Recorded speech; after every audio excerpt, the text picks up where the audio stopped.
I'm rich. What do you mean? Ooh, I'm a millionaire. Calm down, Costello. What's this yelling all about? What do you mean you're a millionaire? Well, it's true, Abbott. My Uncle Oscar just died and left me all his money in his will. You mean you're his beneficiary? Yeah, because... Who's what? Beneficiary. Beneficiary is the man who gets the money. Benny Fisher ain't gonna get none of this money. No. My uncle left the dough to me, Abbott. How did Benny Fisher get into this deal? I'll take him to court. I'll sue him. Costello, will you be quiet? Beneficiary means that you are your uncle's heir. My uncle's what? Your uncle's heir. Heir. H-E-I-R. My uncle didn't have any H-E-I-R. He was bald-headed. All right. All he had was a mustache. So what? Well, my uncle was very proud of that mustache. Every morning he used to cover it with toothpaste. So why did he cover his mustache with toothpaste? Well, so he could kiss his wife. Toothpaste. I mean toothpaste. Why did he do that? You have your S teeth in, haven't you? Yes. I brought him along. Ladies and gentlemen, we will start back again. Why did he cover his mustache? With toothpaste. Toothpaste. Now, let's have it. Go ahead. Why did he cover his mustache with toothpaste? Yes. So he could kiss his wife goodbye and brush her teeth at the same time. Oh. Come on. Now, this whole thing is ridiculous. For one thing, how do you know your uncle left this money? Oh, I just got this telegram from my uncle's lawyer. I'm going to read it. Go ahead, read Dear it. Lou Costello, your Uncle Oscar has just died and left you $1 million. Thanks for your past favors. How do you like that, Abbott? I'm rich. I'm going to take everybody out and buy them a multi-milk. A multi-milk? Yeah, because I'm a multi-millionaire. Oh, don't be crazy. By the way, Costello, you never told me about your Uncle Oscar. Where did your uncle live, Costello? Oh, he lived in England. Everybody knew my Uncle Oscar in England. He used to walk around with a pocket full of shillings. Shillings? No pence? Sure he had pence. What do you think, he can walk around in his underwear? Oh, never mind. Forget your uncle's underwear, please. Oh, well, don't you think it'd be a little drafty? Now, look, Costello, now that you've inherited $1 million, what are you going to do with all that money? Well, I'm going to use half of the money to buy bonds. That's what everybody should do. That's swell. And then with the other half, I'm going to buy a radio station. You're going to buy a radio station? Yeah. You don't know anything about radio. Why, you don't even know who discovered electricity. I do, too. Mrs. Benjamin Franklin discovered electricity. Mrs. Benjamin Franklin? You mean Benjamin Franklin? No, Mrs. Benjamin Franklin. One day, she and her husband had an argument, and she said, Benjamin, go fly a kite. Oh. All right, that's enough, Costello. This whole thing is ridiculous. Well, hello, fellas. Oh, it's Ken Niles. Say, Bud, what's that fat boy looking so happy about? He looks like the cat that just swallowed a mouse. If I was a cat, you're one rat that wouldn't be. Running around loose. All right.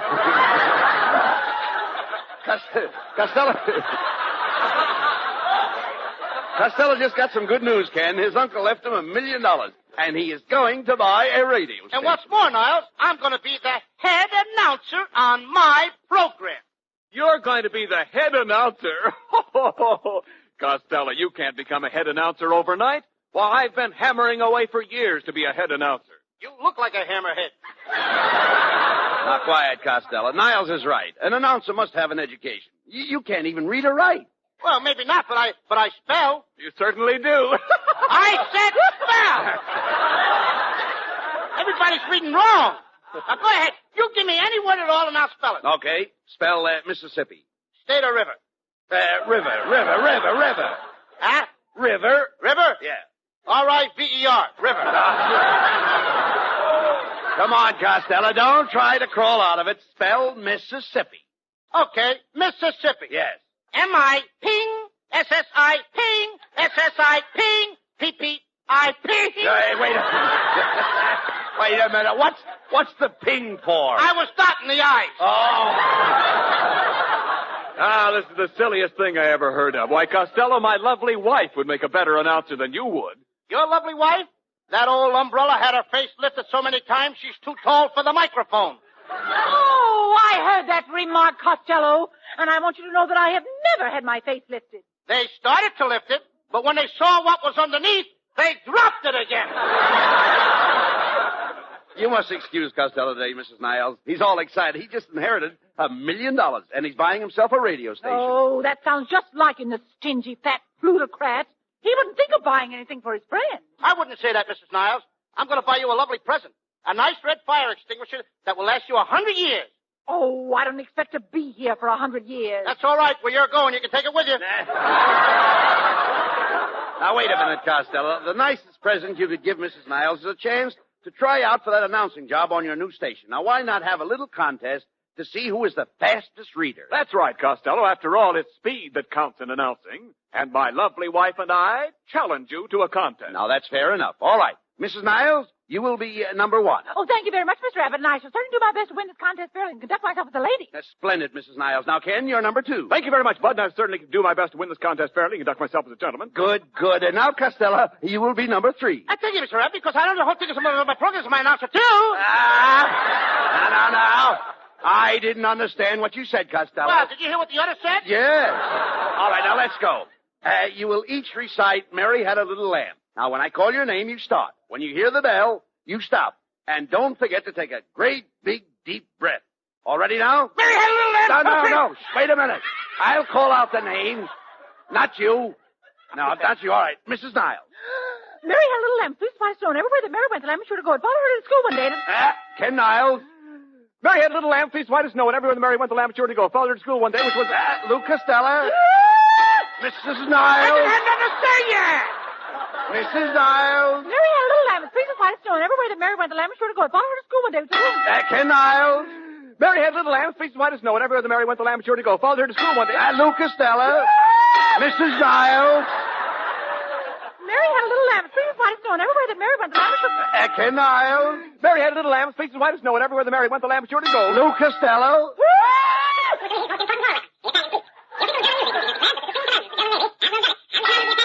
The winner, Lou Costello. Why, that's the most amazing thing I've ever heard. Oh, it's astounding. Costello, how did you ever learn to talk that fast? Oh, it's easy. I've got two tongues. You've got two tongues. Yeah, I got my own, and my father gave me his. Oh, come on. Why would your father give you his tongue? Because my mother never gave him a chance to use it.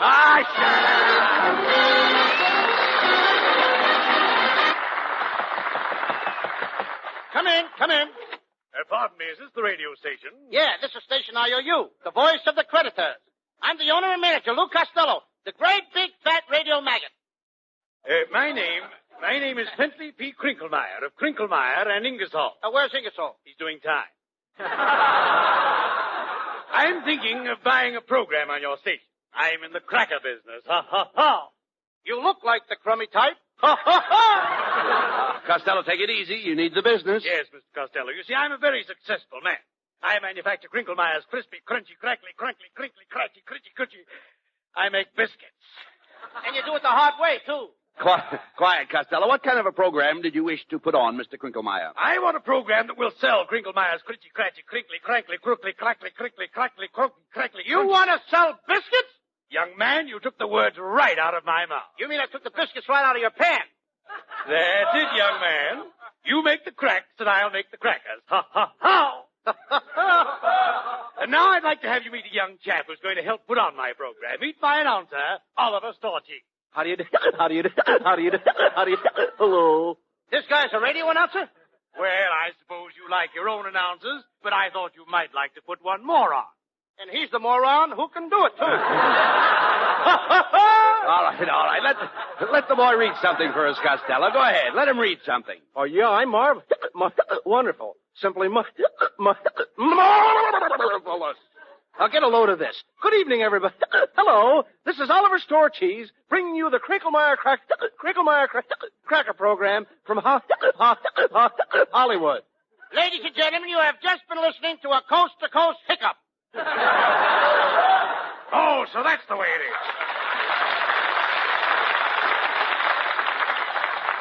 Come, Oliver. We'll take our business elsewhere. Ha, ha, ha. Ha, ha, ha. All right. Costello, listen, that's no way to run a radio station. You're chasing all the customers away. All right. Just a minute. I'll open the door. Never mind. I'll walk through it. Costello, look who it is, that famous killer, Alan Ladd.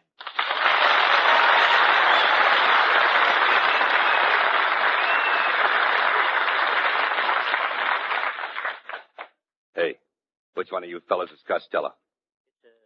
The little fat one. Me. I'm Costello. Oh, you, huh? Listen, Fatty, I understand you just inherited $1 million. It's all right. You got me. Go ahead. Take my money. Pull out your gun. Go ahead. Shoot me full of holes. Go on. Make me look like Swiss cheese. Go ahead. Hey, wait a minute. What are you talking about? I don't even carry a gun. Oh, gun is too noisy, eh? You got a knife. Mm-hmm. Got a knife, huh? Go ahead. Do something to me. Go on, stab me. Cut me to ribbons.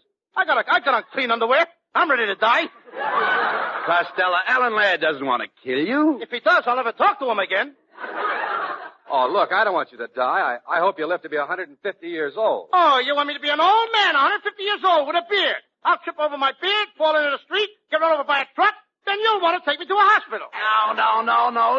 He wants you to be healthy so you can go to work. Oh, fine. I've never met the guy before. An old man, me, 150 years old, he wants me to go to work. What does he care? Okay, don't go to work. Oh, no, he won't let me work. Wants me to starve to death. Now, look, wait a minute, please. No one wants you to starve to death. No, eat steaks. Eat big, juicy steaks. How do you like that? 150 years old, not a tooth in my head? He wants me to eat steak. Listen, Costello, if it'll make you happy, I'll carry you around in my arms. Now he's trying to make an invalid out of me. Costello, quiet. Stop all this nonsense and arguing with Alan Ladd. Give the man a chance to talk, please. Yeah, that's right, Costello. I merely heard that you were starting a radio station, and I came over for a job. You want a job in my station? Well, what would you do? Well, I always wanted to be one of those fellows who steps up to the microphone and says, Men, a new shaving cream has hit the market. It is called Reverso. Reverso does away with shaving of any kind. It makes the whiskers grow inside your mouth. All you have to do is bite them off. Remember Reverso. Spelled backwards, it reads Azerva, which makes it harder to remember.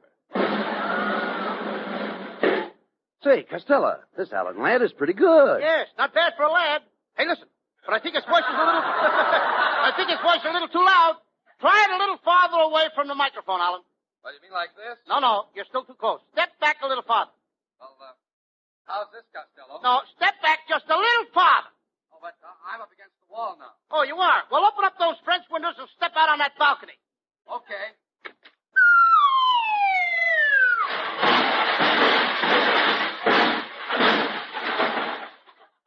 You know something, Abbott? What?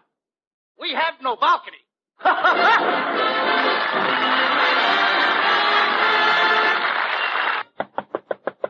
Come in. Well, hello, boys. How's the radio business? Hey, Abbott, it's Alan Ladd. What are you doing back here, Alan? I thought I got rid of you when you fell off the balcony. Didn't you get hurt? No. Fortunately, I was wearing my light fall suit. Ha, ha, ha. You need me around here, Costello. Your audience is crying for new blood. And in a minute, they're going to get it. Your blood. All right, Costello. Why don't you listen to Alan? He may have some good program ideas to improve your station. Certainly, Costello. I've written lots of dandy programs. Why don't we try out a few of them? For example, those all-night record shows are very popular. You fellas help me out and we'll try one right now, huh? Well, what are we waiting for? Let's listen to the music.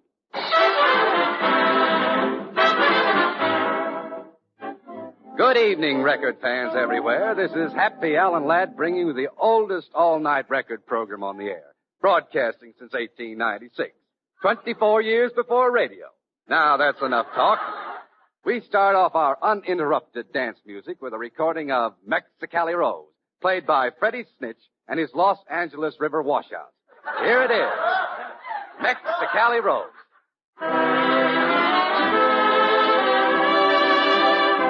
This number is being played for Fred and Mabel, Cecil and Rodney, Becky, Fanny, Pauline, the boys at Schmetnick's Pool Hall, the shut-ins at Alcatraz, and Poopsie. I know you all want to dance, so back to the music. Attention, all men over 95. Are you taking care of your tooth? Do you use pink toothpaste to suffer from white toothbrush? When you smile, does your tooth stand out like a limer bean in a barrel of tar? Then try Dr. Fangbuster's toothpaste, the only toothpaste containing grit, sand, and gravel. To receive a free tube of this toothpaste, do not send in an empty tube. Just send in your tooth. Remember Fangbuster's toothpaste for sparkling gums. And now, back to the music.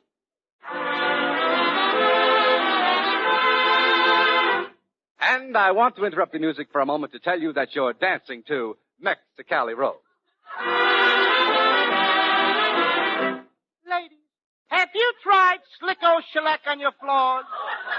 When you get up tomorrow, make this simple test. Put 2 drops of Slicko Shellac on your floor and rub gently for 2 days. Then put 2 more drops on your floor and rub for 3 days. Then finally 2 more drops and rub for 2 more days. And ladies, before you know it, the week is gone. And so is your floor. You have just been dancing to Mexicali Rose. Good night.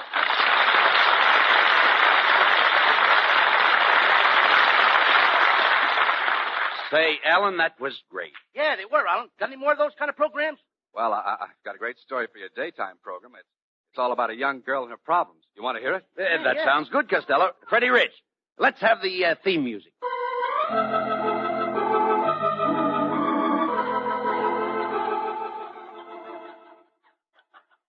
The makers of Grow Fuzz Hair Tonic present another episode in the true life story of Blossom Fink, Girl Street Cleaner. But first, listen to what a satisfied user has to say about Grow Fuzz. Go ahead, Mr. Schnook. My wife was disappointed in me because I didn't have any hair on my chest. So I bought a bottle of Grow Fuzz. And now, after one application, you should see the hair on my chest. I don't wear a shirt anymore. I wear a fascinator.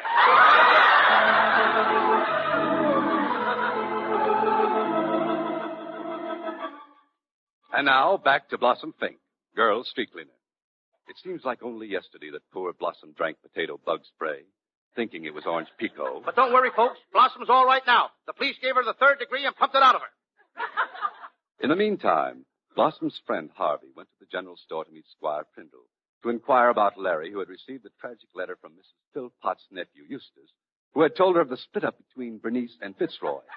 Now, while this was happening, the butcher's son Herman spied Charlie and Julius leaving Mrs. Greystone's house with Myrtle and Phoebe and quickly rang the fire alarm. Naturally, Blossom was a little confused by all this, and so am I. But as we look in upon Blossom this morning, she and her husband are having breakfast. Blossom speaks. Oh, good morning, John, darling. What do you want for breakfast? Oh, dear, I'd like some coffee. But you should have milk. But I'd much rather have a coffee, dear. But you should have milk. I'd rather have coffee. No milk. No, coffee. Milk! Coffee! Tune in tomorrow. Will John have milk or coffee? And remember, friends, go to your nearest drugstore and get a bottle of Grow Fuzz Hair Tonic. Try it tonight. If you're not completely satisfied, please don't complain. You've only got one bottle. We got 1 million of them.